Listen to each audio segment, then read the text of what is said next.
بسم اللہ الرحمن الرحیم۔ گمنام ہیرو کے معزز ناظرین، السلام علیکم۔ آئیے چلتے ہیں کہانی کی طرف۔ بری افواج کے سربراہ نے دوسری زخمی افسر سے کہا، تم نے ہمیں بھی نہیں بتایا تھا کہ کہاں رپوش ہو رہے ہو۔ ہم تو اس لیے بے قصور ہیں کہ مسٹر فرہاد نے ہمارے چور خیالات کے ذریعے یہ سچائی معلوم کر لی تھی۔ بحری افواج کے سربراہ نے تیسرے زخمی سے کہا، اب تم چاروں ہم سے کیا توقع کر رہے ہو؟ کیا ہم مسٹر فرہاد سے تمہیں معافی دلائیں، جبکہ ہم خود تمہیں معاف نہیں کر سکتے، کیونکہ تم چاروں نے فوجی قوانین کے خلاف ہمارے احکامات ماننے سے انکار کرتے ہوئے ان مجاہدوں کو قیدی بنایا تھا۔ ایک اور اعلیٰ افسر نے چوتھے زخمی سے کہا، تم چاروں کو اپنی حفاظت کے لیے ہمارے پاس نہیں، مہاراج اور مہیش کے پاس جانا چاہیے۔ تم چاروں نے ان کی ٹیلی پیتھی کو اپنی طاقت بنا لیا تھا۔ یہ سنتے ہی اس زخمی نے فون کے ذریعے مہاراج سے رابطہ کیا۔ وہ تنویمی نیند سے بیدار ہونے کے بعد مہیش کے ساتھ اس بنگلے سے جانے کا پلان کر رہا تھا۔ اس نے فون پر پوچھا، کون ہے؟ اس زخمی نے کہا، میں تمہارا ماسٹر بول رہا ہوں۔ مہاراج نے کہا، ماسٹر؟ کون ماسٹر؟ میں نے اور میرے بیٹے نے برسوں پہلے اسکول چھوڑ دیا تھا۔ تم کس اسکول کے ماسٹر ہو؟ تم ہمارے تابع ہو کر ایسی باتیں کر رہے ہو؟ بھائی تمہارے خیالات بتا رہے ہیں کہ تم زخمی ہو، مجھے گولی لگی ہے۔ بچوں کی طرح گولیاں کیوں کھیلتے ہو ہمارے بھارت میں؟ انہیں کنچے کہتے ہیں۔ جب میں جوان تھا تو مجھے ایک سندر ناری سے پریم ہو گیا تھا، اس کا نام کنچی تھی۔ مہیش نے باپ سے ریسیور لے کر کہا، مسٹر میرے ڈیڈی سٹھیا گئے ہیں، یعنی 60 برس کے ہو گئے ہیں۔ ایک بات کبھی سمجھ میں نہیں آئی کہ جوانی زوردار ہوتی ہے یا بڑھاپا۔ میں نے دیکھا ہے کہ آدمی جتنا بوڑھا ہوتا جاتا ہے اتنا ہی ہوس پرست ہو کر جوان عورت کے لیے للچاتا ہے۔ مہاراج مہیش سے ریسیور چھین کر کہا، یہ میرا بیٹا ہے، میری جوانی میں پیدا ہوا تھا، اب میرے بڑھاپے پر کیچڑ اچھال رہا ہے۔ ابھی بچہ ہے، یہ سمجھ نہیں پاتا کہ جتنی حسین اور کم سن جوانیاں ہوتی ہیں انہیں بوڑھے دولت مند خرید لیتے ہیں، جو کالی پیلی بچتی ہیں وہ جوانوں کے حصے میں آتی ہیں۔ اس زخمی نے فون بند کر کے دوسرے 3 ساتھیوں سے کہا، ان کی باتوں سے ظاہر ہوتا ہے کہ وہ تنویمی عمل سے آزاد ہو گئے ہیں، اب ٹیلی پیتھی کا سہارا بھی ختم ہو چکا ہے۔ دوسرے زخمی نے کہا، اب تو جو ہونا ہے اسے بھگتنا ہی پڑے گا، فی الحال زخموں کی مرہم پٹی کرنا چاہیے۔ میں نے ان میں سے ایک کی زبان سے کہا، مرہم پٹی کرانے کی حماقت نہ کرنا، تم خود کرو یا کسی ڈاکٹر کو بلاؤ، جو بھی مرہم پٹی کرے گا میں اسے غائب دماغ بنا کر اس مرہم میں ذرا سا سلو پوائزن ملوا دوں گا، جس کے نتیجے میں تم چاروں کے زخم بڑھتے بڑھتے پورے جسم میں پھیل جائے گا۔ وہ چاروں خوف اور پریشانی سے خلا میں یوں تکنے لگے جیسے مجھے کہیں دیکھنے کی کوشش کر رہے ہوں۔ فورس ٹائم مشین کے آخری مرحلے سے کامیابی کے ساتھ گزر گیا۔ اس نے پورے مارکس حاصل کر لیے۔ میں نے آمنہ اور سونیا نے اسے مبارکباد دی۔ جب وہ آزمائشوں سے گزر رہا تھا تب پارس اوما کے لب و لہجے کو گرفت میں لے کر اس کے دماغ میں پہنچا۔ اس نے پوچھا، کون؟ وہ مہاراج کے لب و لہجے میں بولا، بیٹی اوما میں مہاراج ہوں۔ تم نے میرے دماغ میں آ کر مجھے ہپناٹائز کرنے والے سے بچانے کا وعدہ کیا تھا، مگر ابھی تک نہیں آئی۔ مجھے تمہاری فکر ہے، کیا کسی مسئلے میں الجھ گئی ہو؟ ہاں، کوئی انجانا دشمن میرے پیچھے پڑا ہوا ہے، میں جلدی ہی اس سے نجات حاصل کر لوں گی۔ آپ مجھ سے دماغی رابطہ کر رہے ہیں، اس کا مطلب ہے آپ پر تنویمی عمل نہیں کیا گیا ہے۔ ہاں، یہ ہماری خوش قسمتی ہے۔ وہ ہپناٹائز کرنے والا ایک کار ایکسیڈنٹ میں بری طرح زخمی ہو کر اسپتال پہنچ گیا ہے۔ میں اپنے بیٹے کے ساتھ اس بنگلے سے نکل آیا ہوں جہاں ہمیں قیدی بنا کر رکھا گیا تھا۔ شیوا جی کہاں ہے؟ وہ سو رہا ہے۔ جب کوئی انجانا دشمن تعاقب کر رہا ہو تو اسے آرام سے سونا نہیں چاہیے۔ وہ ہوٹل میں سو رہا ہے۔ میرا کوئی دشمن اسے نہیں جانتا ہے، صرف میں اسے چھپتی پھر رہی ہوں۔ میں تمہارے ساتھ رہوں گا۔ تم کسی طرح اس سے فون وغیرہ کے ذریعے بات کر کے مجھے اس کے دماغ میں پہنچاؤ۔ میں کوشش کر چکی ہوں، وہ یوگا کا ماہر ہے۔ مجھ سے زیادہ دیر باتیں نہ کریں ورنہ اس کی طرف سے غافل ہو جاؤں گی۔ 1 آدھا گھنٹے بعد خود ہی آپ سے رابطہ کروں گی۔ بابا صاحب کے ادارے کے سراغر ساں جبار ہاشمی نے مہاراج پر تنویمی عمل کر کے اپنا لب و لہجہ اس کے دماغ میں نقش کرایا تھا۔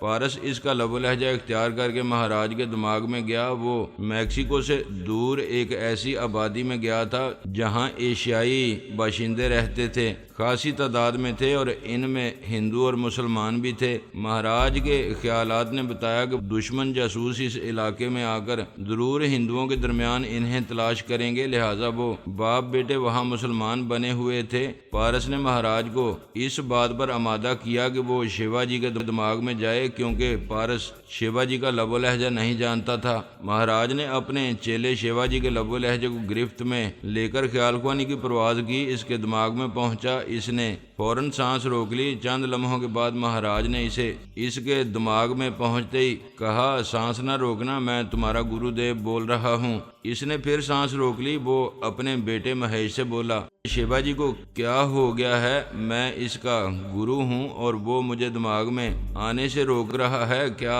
اوما کچھ گڑبڑ کر رہی ہوگی؟ مہیش نے کہا، اور کون گڑبڑ کر سکتا ہے، وہی شیوا جی کے ساتھ رہتی ہے۔ اس نے شیوا جی کے دماغ تک پہنچنے کے لیے ہمارا راستہ روک دیا ہے، آپ اوما سے بات کریں۔ مہاراج نے اوما کے پاس پہنچ کر پوچھا، شیوا جی مجھے اپنے دماغ میں آنے سے روک رہا ہے، اب سے پہلے اس نے کبھی ایسا نہیں کیا، بات کیا ہے؟ اوما نے کہا، شیوا جی میرے پتی ہیں، میں نہیں چاہتی کہ کوئی ان کے دماغ میں آ کر ہم پتی پتنی کی تنہائی کی باتیں معلوم کرے۔ آپ شیوا جی سے کچھ کہنا چاہیں گے تو میں آپ کا پیغام انہیں سنا دیا کروں گی۔ کیسی باتیں کر رہی ہو تم، میری بیٹی جیسی ہو، میں ایسا بے غیرت تو نہیں ہوں کہ شیوا جی کے دماغ سے تم دونوں کی تنہائی کی باتیں معلوم کروں۔ باپ ہو یا بھائی، شادی کے بعد وہ اپنوں سے بھی پردہ کرتی ہے، یہ تم باتیں بنا رہی ہو؟ آپ اپنے طور پر کچھ بھی سوچ سکتے ہیں، کیا تم نہیں چاہتی کہ ہم سب ٹیلی پیتھی جاننے والے ایک رہیں گے تو دشمنوں پر بھاری پڑیں گے؟ میں یہ ضرور چاہتی ہوں، لیکن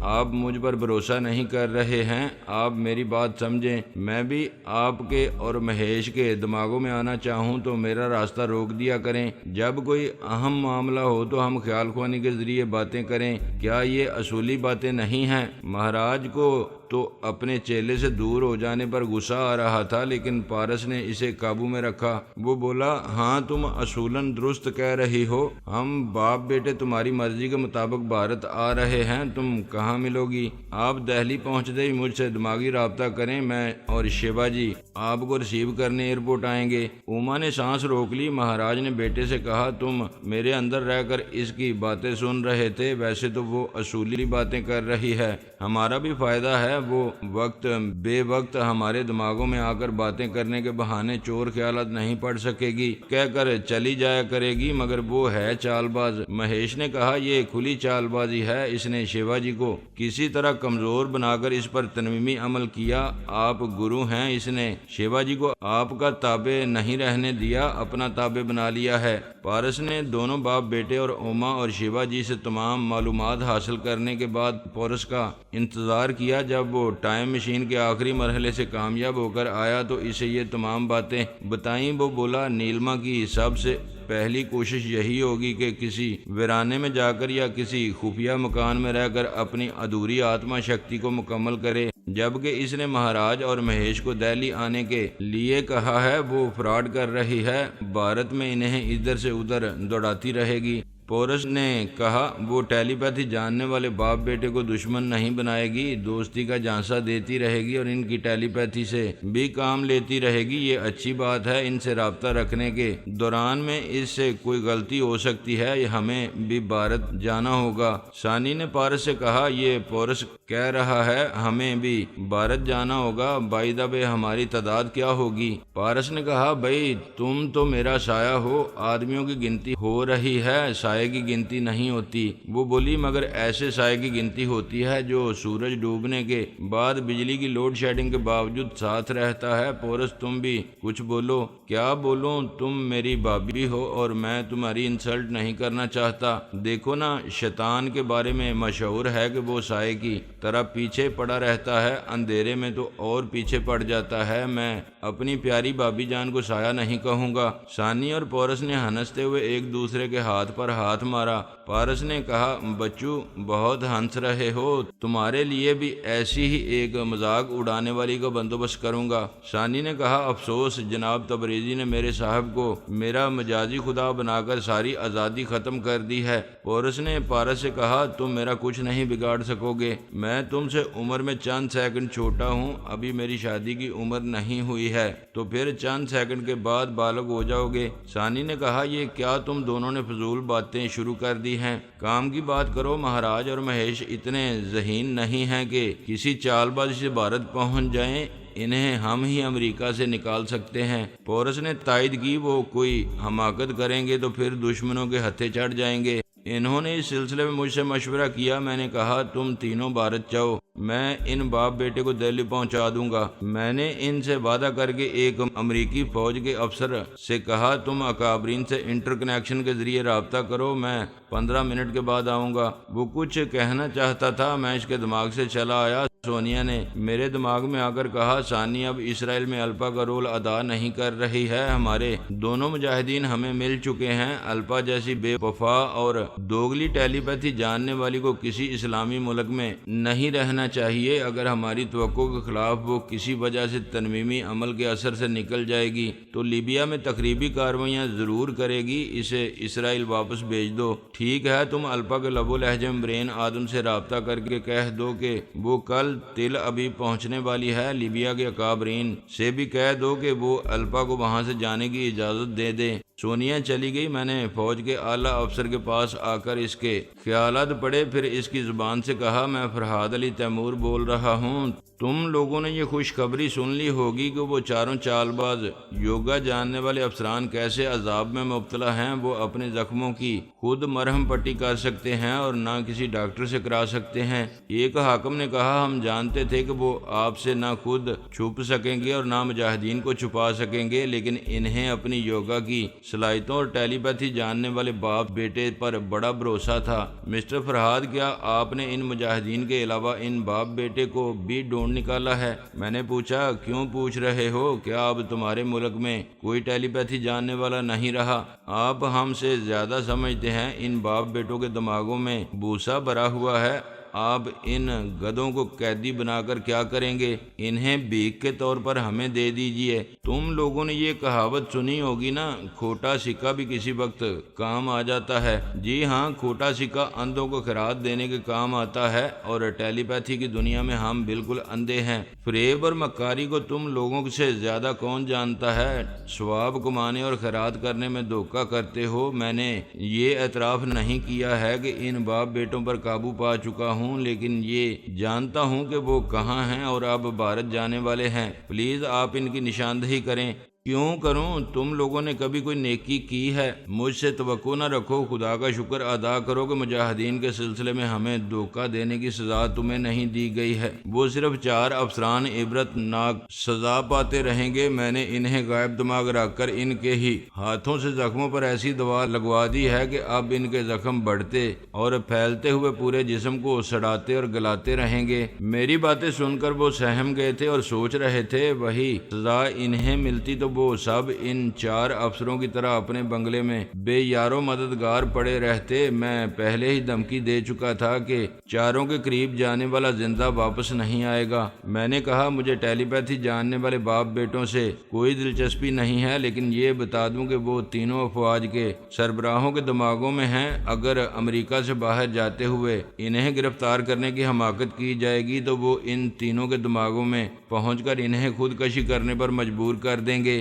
ثانی، پارس اور پورس کو میں نے بتایا کہ اب انہیں کیا کرنا ہے۔ انہوں نے ان باپ بیٹوں کی نیو یارک جانے پر مائل کیا۔ ادھر میں نے سلمان اور جلال پاشا نے تینوں افواج کے سربراہان کے دماغوں پر غالب آ کر انہیں اپنے ملک کے تمام اکابرین سے رابطہ کرنے پر مجبور کیا۔ ان تینوں نے ان سے کہا، آپ حضرات ہمارے یوگا جاننے والے افسران کا انجام دیکھ رہے ہیں۔ اب وہ مہاراج اور مہیش ہمارے دماغوں میں آ کر دھمکیاں دے رہے ہیں کہ نیو یارک سے ایشیائی ممالک کو جانے والی کسی بھی فلائٹ کے مسافر کی تصویر اینٹی میک اپ کیمروں سے نہ لی جائے اور نہ انہیں یہاں سے جانے سے روکا جائے، ورنہ ہم مجبور ہو کر اپنے ہی ہتھیاروں سے خودکشی کر لیں گے۔ وہ اکابرین بھی یہ نہیں چاہتے تھے کہ تینوں افواج کے سربراہان کو خواہ مخواہ سزائے موت ملے۔ انہوں نے نیو یارک کی پولیس اور انٹیلیجنس کو سمجھا دیا کہ ایشیائی ممالک کی طرف جانے والے کسی بھی مسافر کو نہ روکا جائے۔ اس طرح ان باپ بیٹوں کے علاوہ مجاہدین اعظم فرحاد گیلانی اور قاسم بن ہشام بھی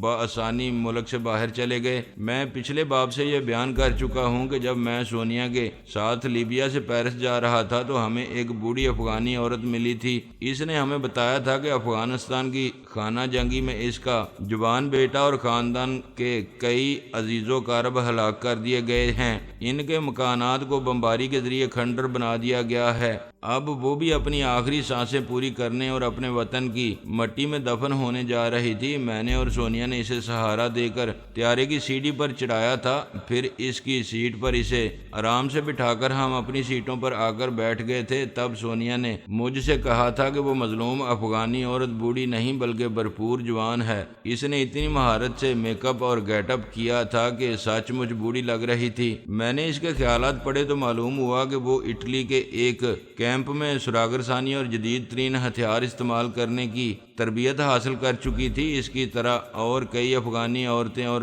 مرد بڑی بڑی رقم حاصل کرنے کے لالچ میں غیر ملکی دشمنوں کے اعلی کار بنے ہوئے تھے۔ جو بوڑھی بنی ہوئی تھی اس کا نام مہروز تھا۔ وہ کیمپ میں تربیت مکمل کر چکی تھی اور اب مجاہد اعظم مرحبا توصیف کو قتل کرنے یا کرانے کے لیے افغانستان جا رہی تھی۔ میں نے ثانی، ثنا اور جلال پاشا وغیرہ کو مہروز کے دماغ میں پہنچا دیا تھا۔ پھر میرا اور سونیا کا سفر پیرس میں پہنچ کر ختم ہو گیا تھا، لیکن خیال خوانی کے ذریعے مہروز کے بارے میں معلومات حاصل کی جا رہی تھیں۔ اسی دن ظہر کی نماز کے بعد جناب تبریزی نے کہا تھا کہ عارضی طور پر کانفرنس ملتوی کی جا رہی ہے کیونکہ دشمنان اسلام بابا صاحب کے ادارے کو تباہ کرنے کی ناپاک سازشیں کر رہے ہیں۔ انہوں نے علی کو ہدایت دی تھی کہ وہ فوراً افغانستان چلا جائے۔ فہمی ٹرانسفارمر مشین سے گزر کر ٹیلی پیتھی کا علم حاصل کر کے آدھی رات یا دوسری صبح تک علی کے پاس پہنچ جائے گی۔ ثانی اور ثنا نے علی سے کہا تھا جب تک فہمی اس کے پاس نہیں پہنچے گی وہ دونوں خیال خوانی کے ذریعے